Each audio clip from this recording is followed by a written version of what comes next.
He'll fire up a prayer. That's it. The Timberwolves have knocked out the defending champion Denver Nuggets.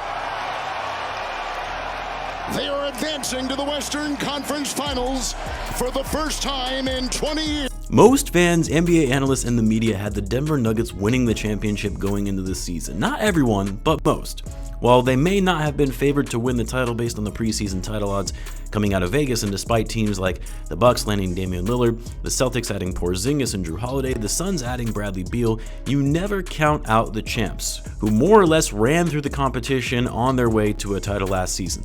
I was also in the majority, thinking that the Nuggets were the team to beat this year, that a team beating them in a 7-game series would be a serious undertaking, because not only do they have the best player in the world, who is the best post player in the game, in addition to being arguably the best passer in the league, but the complementary pieces for a perfect second and third scoring option of Jamal Murray and Michael Porter Jr., and then rounded out rotation with great role players who know their role and know how to impact winning. In my mind, no one was stopping this team.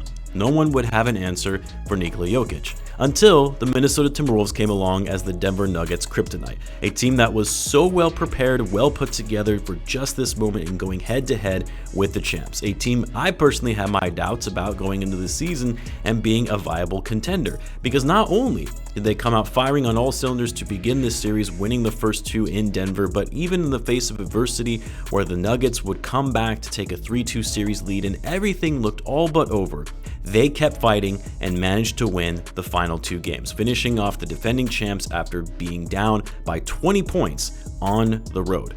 But while I will have a video out at some point on the incredible season and this series in particular that we've seen from the Timberwolves, the biggest question on most people's minds: what does this now mean for the Denver Nuggets, a team that will now have one of the highest payrolls going into next season, a second apron luxury tax team, all but to fall short in a Western Conference that is becoming increasingly more competitive. As always, if you're new to the channel and you like this type of content, be sure to subscribe to help the channel grow, and in return I'll be providing more NBA content like this. But first, before we get into the video, a big shout out from our sponsors over to Underdog Fantasy, who have this amazing new offer right now as we head into the conference finals. They're now not only giving you a special pick in your pick'ems to increase your odds of hitting, you can also get up to $250 in bonus cash upon your first deposit. For those that aren't familiar with Underdog, let me tell you about the app real quick and my personal favorite that I use on the app, NBA Pick'ems. With Pick'ems, you can pick higher or lower on most player stats and win money based on the ones you get right, up to 100 times your money in fact. So like I mentioned, take advantage of the special offer, sign up with the promo code AND1HOOPS to get a special pick in the lobby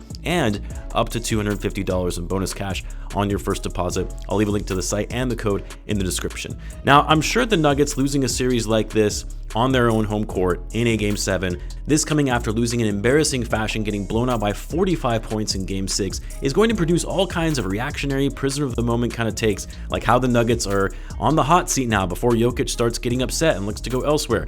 Michael Porter Jr. has one of the worst contracts in the NBA. All kinds of hot takes when a series loss like this is fresh in everyone's mind. But for the record, this probably doesn't change that much for the Nuggets. Like really, Jokic isn't going anywhere. He's got his Supermax contract. He doesn't care what kind of market he's in. If anything, he's probably happy the season ended a little early so he can go back home to Serbia. Yeah, Michael Porter Jr. was a little bit of a disappointment in the series, but overall, he's still a great piece on that roster as a third option. Jamal Murray, not the best series that he had most recently, but was incredible in that first round series against the Lakers. They've got one of the best coaches in the league. They've got a great front office that know how to build the right roster construction around this core. They are going to be fine. That said though, there will be some big questions for the Nuggets that they will need to address this offseason. And let's start with the basics as it relates to their cap sheet and free agents. The Nuggets have $193.7 million committed on their books going into next season. That already puts them over the second apron in the luxury tax. But that figure does include the player options for both Kentavious Caldwell-Pope and Reggie Jackson, who could decline their options and either look to go elsewhere in free agency or re-up for more money with the Nuggets on a longer-term deal, which could either put the Nuggets in even more of a bind if they're looking to get more money, or it would give them cap relief in putting them below the second apron if both players decline their options and leave in free agency. That's over $20 million if both players decline. But here's the thing, even if both KCP and and Reggie Jackson walk in free agency, that still puts the Nuggets over the luxury tax line, which is set to be $171.3 million next season. And having 2 roster spots to fill with limited ability to use their taxpayer mid-level exception, which of course is less than the non-taxpayer mid-level exception, and if the Nuggets remain a first or second apron team, it limits their ability to use the MLE even further. But the biggest question of them all is going to be what an extension for Jamal Murray looks like, who is extension eligible this offseason. Now, of course, they don't have to extend him this year. In fact, it could be in Murray's best interest to hold out until the final year of his deal before signing an extension, as he could get more money and he could play himself into an even bigger contract if he's selected to an All-NBA team next year. But when you're already a second apron team and you're penalized by not being able to use the mid-level exception to sign free agents that aren't your own, you're not able to sign players off the buyout market, and you're not able to take more money back in a trade. And don't forget this one, which could have huge repercussions for teams down the line. If you're a second apron team, 3 out of 5 seasons, your first round pick gets pushed all the way to the back of that round, regardless of where you would have otherwise fallen in the standings.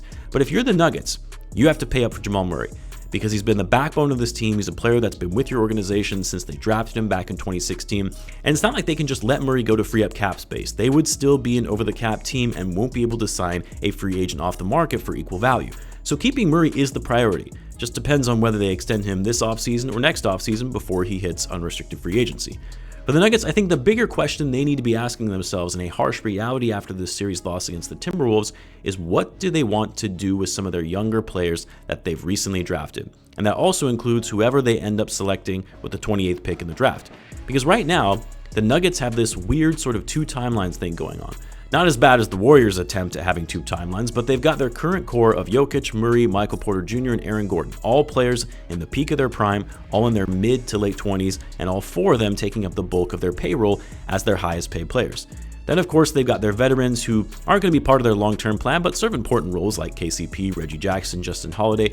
And then they've got these younger guys who, some are actually solid players, but their opportunities are limited when they're playing on a title contending team that is trying to win now and not as focused on player development. Zeke Naji, Christian Braun, Julian Starther, Peyton Watson, all of these guys in their early 20s, still in their rookie deals, who want playing time. They want a chance to showcase what they're worth so they can get paid when their rookie deals are up. And so if you're the Nuggets, you have to ask yourself, who do you want to be? Do you want to be this potential dynasty team building around a generational talent and future Hall of Famer while not really thinking about the future? Or do you want to be this team that is a little more conservative and has a backup plan to also consider the future beyond Jokic and Murray? And in my opinion, it has to be the former. You go all in trying to maximize the prime of one of the most unique talents the game has ever seen in Nikola Jokic.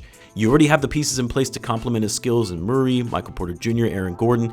You go all in by extracting value of your younger players and trade them for already established high-level role players to give you more depth off the bench, give you more size either as a backup center or a better built and bigger power forward to counter a team like the Timberwolves who destroyed you on the glass in that series. You try and trade as much draft capital as you can, maybe not all of it, but some of it, given they have most of their first round picks at their disposal. You try and move your young players, your picks, maybe to get a guy like Jarrett Allen if the Cavs end up looking to move him, or maybe Alex Caruso, who I feel like would be the perfect fit in their lineup to give them that added edge on defense and extra shooting on offense. Maybe they could take a swing on a player like Mikal Bridges if the Nets ever come to their senses and try and extract value for him in a trade. Give the Nuggets an actual shooting guard and an added scoring option who can also play on the other end of the floor. The point is, the time is now.